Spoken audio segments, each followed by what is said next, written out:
اعوذ باللہ من الشیطان الرجیم بسم اللہ الرحمن الرحیم۔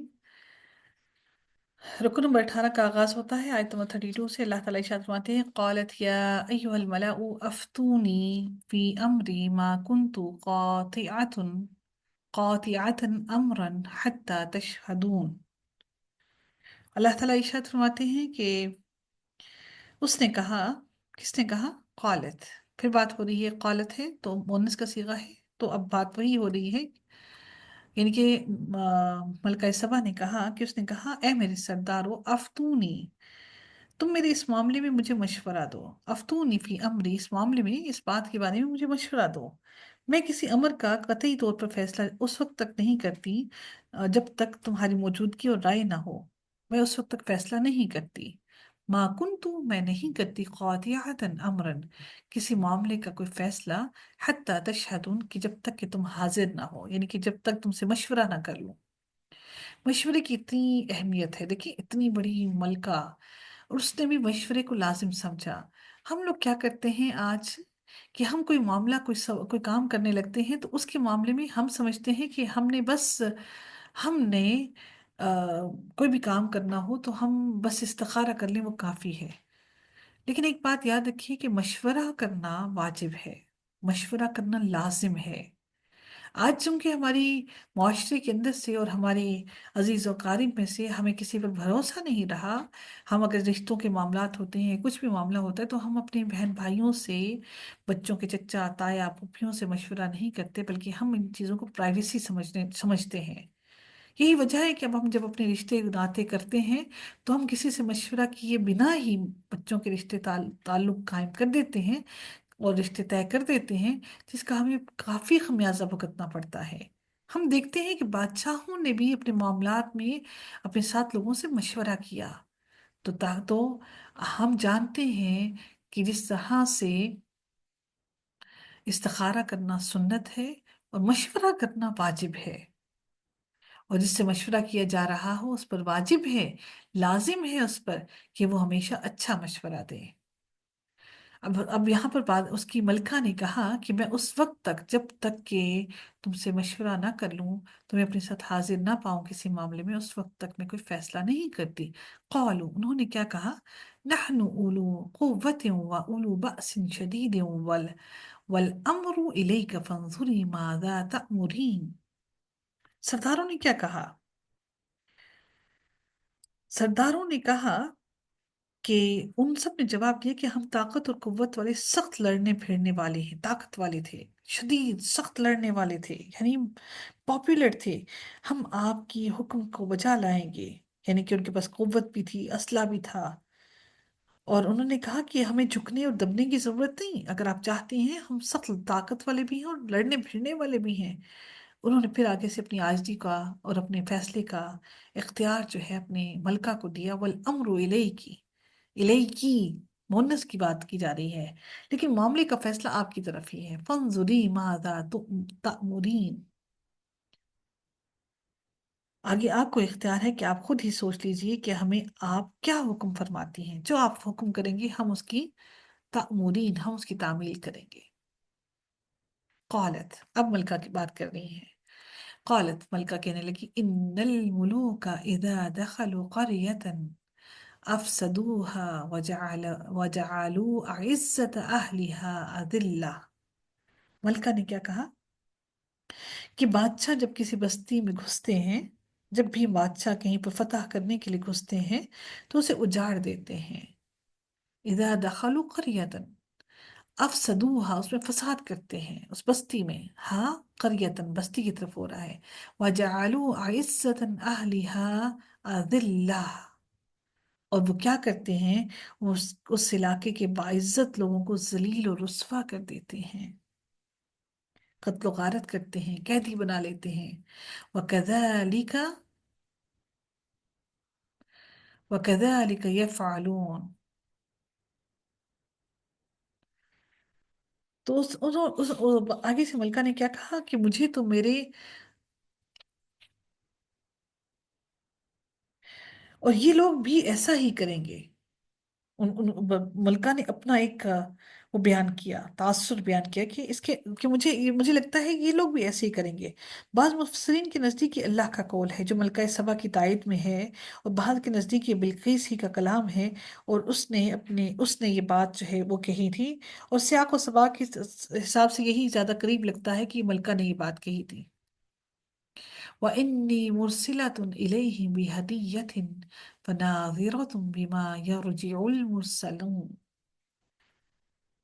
اب ملکہ نے معاملات کو تھوڑا دبانے کے لیے دیکھیں ہدیہ بھیجا، گفٹ بھیجا۔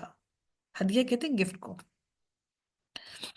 تو اس نے کیا کہا، اب ایک مصلحت کے طور پہ اس کام لینے کی کوشش کی، تو ملکہ نے کہا کہ وَإِنِّي مُرْسِلَةٌ إِلَيْهِمْ بِهَدِيَّةٍ، کہ کیوں نہ میں ان کی طرف ایک ہدیہ بھیجوں، فَنَاظِرَةٌ بِمَا يَرْجِعُ الْمُرْسَلُونَ، کہ میں ان کو ایک ہدیہ بھیجنے والی ہوں، پھر دیکھ لوں گی کہ قاصد کیا جواب لے کر لوٹتے ہیں، یعنی کہ ابھی پیغام رسائی ہو رہی ہے، آ رہے ہیں جا رہے ہیں۔ تو یہ ایک انداز تھا بادشاہوں کا کہ اس نے یہی کیا کہ اس نے اپنی طرف سے گفٹ بھیجا۔ اس سے اندازہ ہو جائے گا کہ سلیمان علیہ السلام کوئی دنیا دار بادشاہ ہیں یا نبی یا رسول حقیقت میں ہیں، جس کا مقصد اللہ تعالیٰ کے دین کا غلبہ ہے۔ اگر ہدیہ قبول نہیں کیا تو یقیناً اس کا مقصد دین کی اشاعت سے اور سربلندی ہے۔ اگر اس نے ہدیہ قبول کر لیا تو اس کا مطلب ہے کہ ان کے دل ان کا دنیا کے معاملے میں پڑا ہوا ہے۔ یہ کتنی امپورٹنٹ بات ہے۔ ہمارے حکمرانوں کو جب ہدیہ ملتا ہے تو وہ ہدیے کو کم سے کم ترین قیمت میں خرید کر اپنے جیب میں ڈال لیتے ہیں۔ یعنی ملک ان کے لیے کوئی اہمیت نہیں رکھتا، عوام کوئی اہمیت نہیں رکھتی ہے، اہمیت رکھتی ہے تو یہ دنیا داری، دنیا کا مال اور اسباب۔ اس سے ایک اور بات ہمیں گورننس کے لیے معلوم ہوتی ہے کہ کوئی چیز اگر کسی ادارے کے لیے، کسی جگہ کے لیے، یا آپ نے اس کو بھانپنا ہو اس کے دل کے لیے، تو معلوم ہو جاتا ہے کہ اس کا دل دنیا کی طرف زیادہ جھلکا ہوا ہے، یہ ڈھکا ہوا ہے، دنیا کی طرف زیادہ اس کی لالچ ہے، یا وہ اپنی آخرت کی فکر میں ہے۔ تو اسے کہا کہ معلوم ہو جائے گا، فَنَاظِرَةٌ بِمَا يَرْجِعُ الْمُرْسَلُونَ، معلوم ہو جائے گا کہ ان کا دل کس کی طرف ہے، وہ کیا چاہتے ہیں۔ فَلَمَّا جَاءَ سُلَيْمَانَ، پھر جب آیا سلیمان علیہ السلام کے پاس، قَالَ، کہا، اب یہ کون کہہ رہے ہیں؟ حضرت سلیمان علیہ السلام کہہ رہے ہیں۔ جب قاصد حضرت سلیمان علیہ السلام کے پاس پہنچا تو آپ نے فرمایا، آتمدوننی بمال۔ حضرت سلیمان علیہ السلام نے کہا، کیا تمدوننی بمال، کیا تم مال سے مجھے مدد دینا چاہتے ہو؟ میم دال دال، تمدوننی، کیا تم مجھے مال سے میری مدد کرنا چاہتے ہو؟ فما آتانیہ فما آتانی اللہ خیر مما آتاکم، مجھے تو میرے رب نے اس سے بہت بہتر اور بہت کچھ دے رکھا ہے جو اس نے تمہیں دیا ہے، اس سے کئی گنا زیادہ میرے رب نے مجھے دے رکھا ہے، بس تم ہی اپنے تحفوں سے خوش رہو۔ بل انتم بہدیتکم تفرحون، تم فرحت محسوس کرو، تم محظوظ ہو اپنے تحفوں سے۔ یہ اس بات پہ نہیں کیا گیا کہ انہوں نے اس بات پہ اس لیے نہیں کہا کہ کوئی تنزیہ نہیں کہا، بلکہ انہوں نے یہ بات اس لیے کی کہ تم ہی اس ہدیے پر فخر کرو اور خوش ہو، میں تو اس سے خوش ہونے سے رہا کہ مجھے تمہاری اس ہدیے سے، ان تحفوں سے دنیا کی کوئی خوشی محسوس نہیں ہو رہی کہ میں یہ سوچوں کہ مجھے اتنا کچھ مال مل گیا یا اتنا متاع مل گیا، میں ان دنیا کی تحفوں سے خوش ہونے والا نہیں ہوں۔ ارجع إليهم فلنأتينهم بجنود لا قبل لهم بها ولنخرجنهم منها أذلة وهم صاغرون۔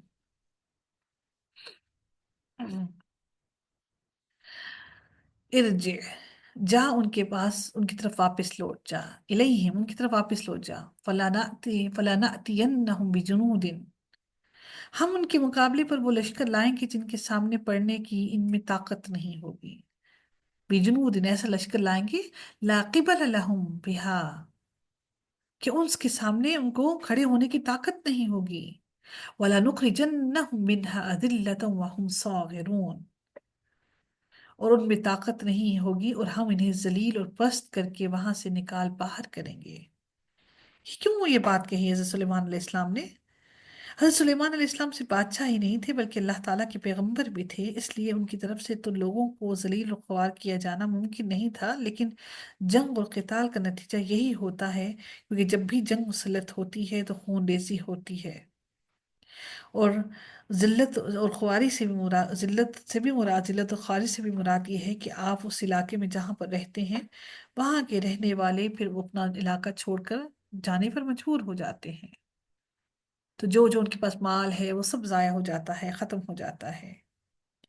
اس لیے جنگ جو ہوتی ہے جب مسلط کر دی جائے تو اس میں بہت معاملات خراب ہو جاتے ہیں، بہت مشکلات آتی ہیں، اس لیے پہلے معاملہ بات چیت سے طے کرنے کی کوشش کی گئی، لیکن جب بات چیت ان کے درمیان میں ثابت نہ ہوئی، جب بات چیت ان کی کارآمد نہ ہوئی، فائدہ نہ حاصل ہوا، تو پھر یہ بات کی گئی کہ اب جنگ کیا جائے، اب جنگ کی جائے۔ اس کے بعد کیا ہوا؟ قال، پھر انہوں نے کیا کہا؟ یا ایہا الملأ ایکم یأتینی بعرشہا، انہوں نے کہا کہ آپ نے فرمایا اے سردارو، تم میں سے کوئی ہے جو ان کے مسلمان ہو کر پہنچنے سے پہلے ہی اس کا تخت مجھے لا دے؟ حضرت سلیمان علیہ السلام نے کہ اس جواب سے ملکہ نے اندازہ لگایا کہ وہ سلیمان علیہ السلام کا مقابلہ نہیں کر سکیں گے، چنانچہ انہوں نے کیا کیا؟ جب انہوں نے یہ جواب دیا، حضرت سلیمان علیہ السلام نے یہ جواب دیا کہ یہ تحفے اور ہدیے واپس کر دیے، تو اسے اندازہ ہو گیا کہ وہ ان کا مقابلہ نہیں کر سکے گی، اور جب یہ بھی پیغام بھیجا کہ اب ہم آئیں گے اور اس نے ایسا لشکر نہیں دیکھا ہوگا، تو اس نے فیصلہ کیا کہ وہ کیوں نہ ان کی متی بن جائے اور ان کی طرف آئے، یعنی کہ آنے کی اس نے تیاری شروع کر دی۔ تو جب حضرت سلیمان علیہ السلام کو اس کی خبر ملی، اطلاع ملی کہ ملکہ سبا ان کی طرف آ رہی ہے، تو آپ نے انہیں مزید اپنی اعجازی اور شان دکھانے کا پروگرام بنایا کہ ظاہر اب وہ اپنا تخت اور وہ سارا کچھ چھوڑ کے آ رہی ہے، تو اس کو کچھ تو ایسا ڈفرنس محسوس ہونا چاہیے کہ جس کو وہ دل سے تسلیم کر کے، ظاہر بادشاہ تو اس کے پاس بھی بہترین، اس کا عرش بھی بہت بہت خوبصورت ترین، یعنی کہ عرش جیسے حدود نے کہا تھا کہ ایسا عرش کسی کا دیکھا نہیں، اتنا عظیم عرش ہے اس کا، یعنی کہ تخت ہے اس کا۔ تو اس لیے حضرت سلیمان علیہ السلام نے کہا کہ اس کا عرش کوئی لے کر آئے، یعنی کہ اس کا تخت کوئی اٹھا کر لے آئے بھی، عرشہا قبل ان یاتونی مسلمین، کہ وہ میرے پاس مسلمان ہو کر آئے، اس سے قبل ہی کوئی اس کا عرش میرے پاس، اس کا تخت لے آئے۔ اب تخت تھا دیکھیں، اور وہ یہ جانتی ضرور ہوگی کہ اس کے پاس جیسا اس کے تخت اپنا بنا رکھا ہے، ایسا تخت کسی کے پاس نہیں۔ تو جب حضرت سلیمان علیہ السلام کو یہ خبر ملی تو حضرت سلیمان علیہ السلام نے اس کا تخت شاہی اپنے پاس منگوانے کا بندوبست کیا۔ تو ہوا کیا پھر اس کے بعد؟ ارشاد ہوتا ہے قال افریت من الجن انا آتیک به قبل ان تقوم من مقامك وانی علیہ لقوی امین۔ ایک قوی ہیکل جن کہنے لگا، بڑا بہت طاقتور جن، اس نے کہا آپ اپنی اس مجلس سے اٹھیں، اس سے پہلے، یعنی کہ آپ اپنی جس مجلس میں بھی بیٹھے ہوئے ہیں اس سے پہلے میں اسے آپ کے پاس لا دیتا ہوں، یعنی آپ کی یہاں سے اس مجلس میں جہاں پہ آپ مقدمات سن رہے ہیں اور یہاں پر بیٹھے ہوئے ہیں، یعنی کہ صبح نصف نہار تک وہ ان کا ٹائم مقرر ہوتا تھا، صبح سے لے کر نصف نہار تک کا منعقد، یعنی کہ 12 o'clock تک، آپ سمجھیں کہ اس وقت تک جب آپ یہاں پہ بیٹھے ہوئے، آپ کے اٹھنے سے قبل ہی، یعنی کہ آپ کے یہاں سے اس اپنی مجلس سے اٹھنے سے پہلے ہی میں اس کا تخت آپ کے پاس لے آؤں گا۔ اس سے معلوم یہ ہوا کہ وہ یقیناً ایک جن ہی تھا جنہیں اللہ تعالیٰ نے انسانوں کے مقابلے میں غیر معمولی قوتوں سے نوازا، کیونکہ کسی انسان کے لیے چاہے وہ کتنا ہی زوراور کیوں نہ ہو، یہ ممکن نہیں کہ وہ بیت المقدس سے لے کر یمن یعنی کہ سبا تک جائے اور پھر وہاں سے تخت شاہی اٹھا کر لے آئے، اور 1500 میل کا یہ فیصلہ جسے دو طرفہ شمار کیا جائے، یعنی کہ ایک طرف سے وہ جا رہا ہے اور دوسری طرف سے پھر وہ آ رہا ہے، تو پھر وہ بنتا ہے تقریباً 3000 میل بنتا ہے، جو وہ 3 سے 4 گھنٹے میں طے کر کے لے آئے۔ تو اس سے یہ بات واضح ثابت ہوتی ہے کہ ایک طاقتور سے طاقتور انسان بھی اتنی تیزی میں یہ کام نہیں کر سکتا۔ اگر وہ مختلف لوگوں اور چیزوں کو بھی سہارا لے لے تب بھی اتنے کم ترین وقت میں وہ یہ کام نہیں کر سکتا۔ قال عفریت من الجن انا آتیک من به قبل ان تقوم من مقامک، آپ اپنی جگہ سے اٹھیں، اس محفل سے برخاست ہونے سے پہلے پہلے ہی میں آپ کے پاس وہ لے آؤں گا۔ وَإِنِّي عَلَيْهِ لَقَوِيٌّ أَمِينٌ۔ انہوں نے مزید بات جن نے کیا کہی، بے شک میں لاقوی کہ میں اس پر قادر ہوں، قوت رکھتا ہوں اس بات کو، اس پر کہ میں وہ آرام سے لے آؤں، امین اور میں امانت دار بھی ہوں، یعنی کہ پوری طرح سے کوئی ہیرا پھیری کیے بغیر ہی میں اس کو آپ کے پاس لے کر آؤں گا، اس میں سے کوئی کمی بیشی نہیں ہوگی، اس کے اندر جیسا ہوگا میں ویسے کا ویسا ہی اس کو آپ کے پاس لے آؤں گا۔ قال الذي عنده علم من الكتاب أنا آتيك به قبل أن يرتد إليك طرفك۔ پھر ارشاد باری تعالیٰ ہوتا ہے کہ جس کے پاس کتاب کا علم تھا وہ بول اٹھا کہ آپ پلک جھپکائیں اس سے بھی پہلے میں اسے آپ کے پاس پہنچا سکتا ہوں۔ یہ کون شخص تھا جس نے یہ کہا؟ یہ کتاب کون سی تھی اور یہ علم کیا تھا جس کے زور پر اس نے یہ دعویٰ کیا؟ اس میں مفسرین کے مختلف اقوال ہیں، ان تینوں کی پوری حقیقت اللہ تعالیٰ ہی بہتر جانتا ہے۔ یہاں قرآن کریم کے الفاظ سے جو معلوم ہوتا ہے وہ اتنا ہی ہے کہ وہ کوئی انسان ہی تھا، کیونکہ اگر وہ جن ہوتا تو بات ساتھ میں لکھا ہوتا۔ قال الذی، کہا اس شخص نے، عنده علم، جس کے پاس علم تھا، من الکتاب، کتاب میں سے۔ یہاں پر جن تھا تو جن کی بات ذکر کر دیا، لیکن یہاں پر اس کا ذکر نہیں کیا گیا۔ قال الذی، اس نے کہا کہ جس کے پاس علم بھی تھا، من الکتاب، کتاب میں سے اللہ تعالیٰ نے اس کو علم عطا کیا تھا۔ آج میرا لیپ ٹاپ تھوڑا سا خراب ہو گیا ہے تو یہ بار بار، اچھا جی، یہ جی، انا آتی کا بھی قبل ان یرتد الیک طرفک، جس کے پاس علم تھا اس نے کیا کہا کہ آ، اس نے کیا کہا کہ جس کے پاس کتاب الہی کا علم تھا، اللہ تعالیٰ نے کرامت اور اعجاز کے طور پر اسے یہ قدرت دے دی کہ پلک جھپکتے میں ہی وہ تخت لے آیا۔ کرامت اور معجزہ نام ہی ایسی چیزوں کا ہوتا ہے جیسے کہ ہم جانتے ہیں کہ جو اللہ تعالیٰ کی طرف سے دیا گیا ہو۔ تو اس نے کیا کہا کہ وہ پلک جھپکتے ہی وہ لے آیا، اس لیے نہ شخصی قوت قابل تعجب ہے اور نہ اس علم کے سراغ لگانے کی ضرورت ہے جس کا ذکر یہاں پر ہے، کیونکہ یہ تو اس شخص کا تعارف ہے جس کے ذریعے سے یہ کام اللہ تعالیٰ نے ظاہری طور پر انجام، جس نے دیا تھا ظاہری طور پر اللہ تعالیٰ نے اس کو یہ طاقت دی تھی کہ وہ یہ کام کرے، ورنہ حقیقت میں تو یہ مشیت الہی ہی ہے۔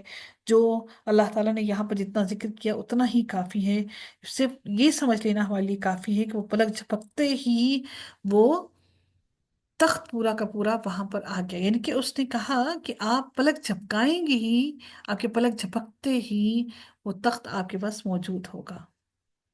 جس کے پاس کتاب کا علم تھا وہ بول اٹھا کہ آپ پلک جھپکائیں اس سے بھی پہلے میں اسے آپ کے پاس پہنچا سکتا ہوں۔ جب آپ نے اسے اپنے پاس موجود پایا، یعنی وہ تخت اپنے پاس موجود پایا، تو فرمانے لگے یہی میرے رب کا فضل ہے۔ قال هذا من فضل ربی، یہی میرے رب کا فضل ہے، سبحان اللہ۔ فلما رآہ، جب دیکھا، جیسے ہی انہوں نے مستقرا عنده، اپنے پاس اس کو دیکھا، قال هذا من فضل ربی، انہوں نے کہا یہ تو میرے رب کے فضل سے ہے، یہ میرے پاس آ گیا۔ لیبل لیبلونی ان لیبلونی اشکر ام اکفر، تاکہ وہ مجھے آزمائے کہ میں شکر گزاری کرتا ہوں یا پھر ناشکری کرتا ہوں۔ لیبلونی اشکرو ام اکفرو، کہ میں شکر کرتا ہوں اللہ کا یا پھر میں ناشکری کرتا ہوں۔ ومن شکر فإنما یشکر لنفسه ومن کفر فإن ربی غنی کریم۔ انہوں نے مزید کیا فرمایا کہ میں اپنے رب کی شکر گزاری کرتا ہوں یا ناشکری کرتا ہوں؟ شکر گزار اپنے ہی نفع کے لیے شکر گزاری کرتا ہے، جو شکر کرتا ہے اللہ تعالیٰ وہ اپنے ہی نفع کے لیے شکر کرتا ہے۔ من کفر فإن ربی غنی کریم، اور اگر کوئی ناشکری کرتا ہے تو میرا پروردگار وہ بہت غنی اور کریم ہے، وہ بے پرواہ ہے اس کی ناشکری سے، اس کو کوئی فرق نہیں پڑتا اس کی ناشکری کا۔ قال نکروا لها عرشها ننظر تهتدي ام تكون من الذين لا يهتدون، حکم دیا کہ اس تخت میں کچھ پھیر بدل بدل کر، یعنی کہ اس میں کچھ تھوڑی سی تبدیلی کی جائے، تھوڑی سی اس کے اندر چینجنگ کی جائے، اس کا رنگ روپ تھوڑا سا اس کے اندر تھوڑی بہت ہلکی پھلکی تبدیلی کی جائے۔ قال نکروا لها عرشها، کہ اس عرش کو، اس تخت میں تھوڑی تبدیلی کی جائے، یا ننظر تهتدی ام تکون من الذین لا يهتدون، یا ان میں سے ہو، انہوں نے کیا کہا کہ تاکہ معلوم ہو جائے کہ یہ راہ پا لیتی ہے یا ان میں سے ہوتی ہے جو راہ نہیں پاتے، یعنی وہ اس بات سے آگاہ ہو جاتی ہے کہ یہ تخت اسی کا ہے، یا وہ سمجھ نہیں پائے گی کہ یہ تخت اس کا نہیں ہے۔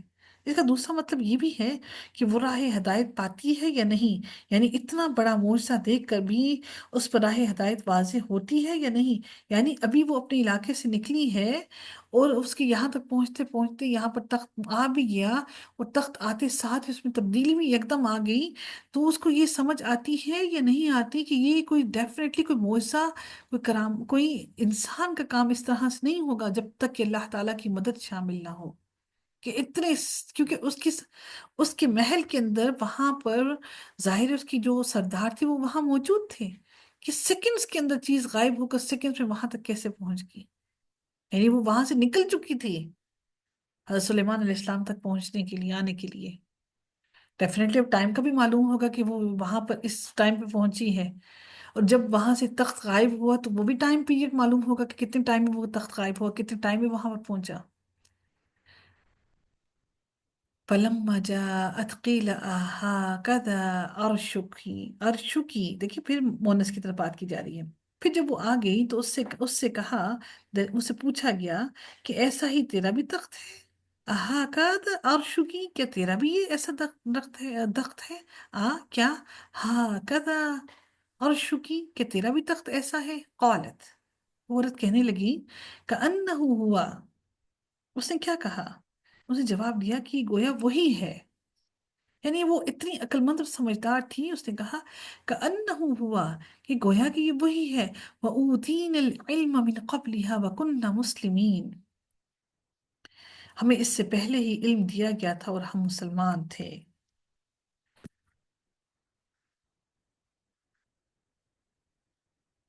یعنی اس سے واضح ہوا کہ اس میں کچھ جو تبدیلی آ گئی تھی، اس کے باوجود بھی اس نے دیکھتے ساتھ ہی پہچان لیا کہ یہ تخت اسی کا ہے، اس کے رد و بدل کے باوجود بھی اس نے اپنی چیز کو پہچان لیا، کیونکہ اپنی چیز کو انسان فوراً پہچان لیتا ہے، یعنی وہ یہ سمجھ لے کہ یہ تخت اسی کا ہی ہے۔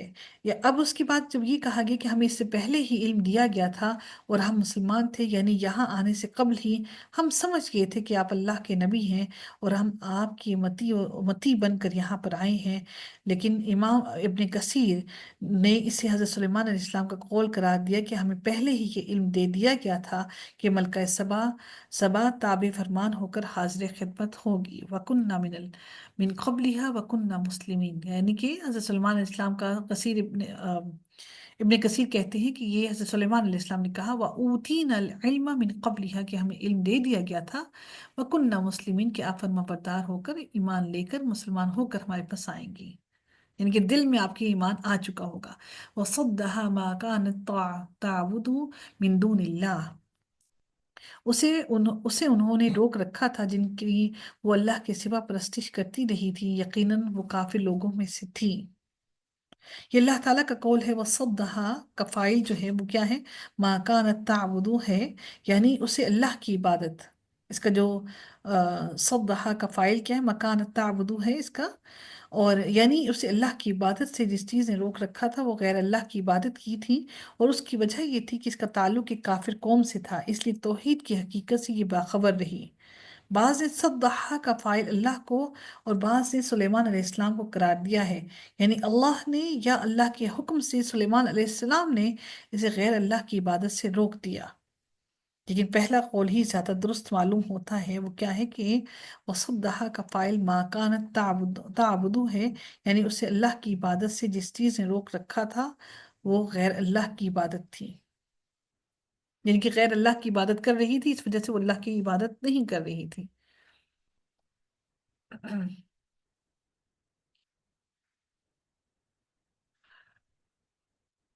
اور وہ کافر قوم میں سے تھی.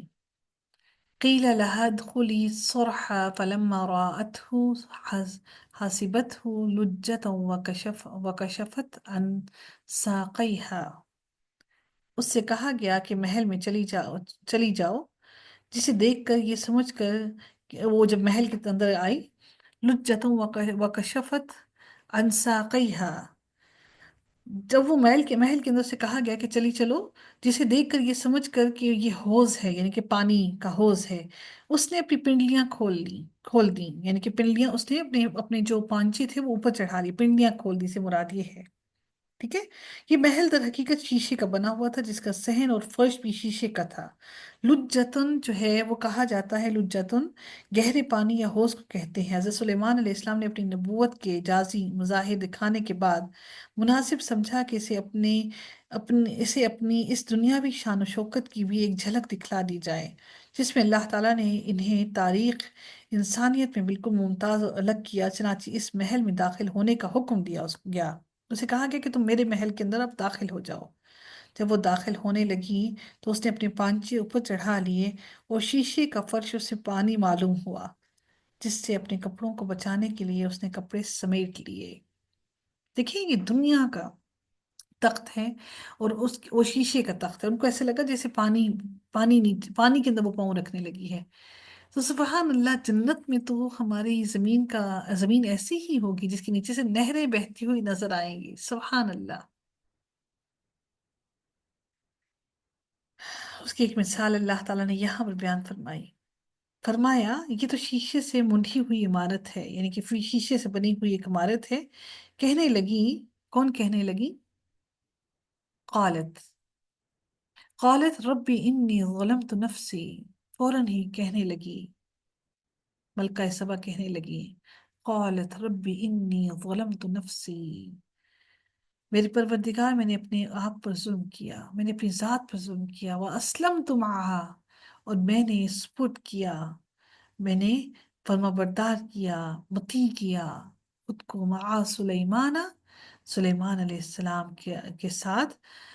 للہ رب العالمین، رب العالمین کے میں تابع اور فرما بردار ہوئی. یعنی کہ جس اللہ کی سلیمان علیہ السلام عبادت کرتے ہیں، میں اپنے آپ کو بھی اسی اللہ تعالیٰ کی تابعداری میں ڈالتی ہوں. اللہ تعالیٰ ہم سب کو بھی اپنا تابعدار بنائے. وآخر دعوانا الحمد للہ رب العالمین. صلی اللہ تعالیٰ علی خیرہ خلقہ اجمعین برحمتک یا ارحم الراحمین.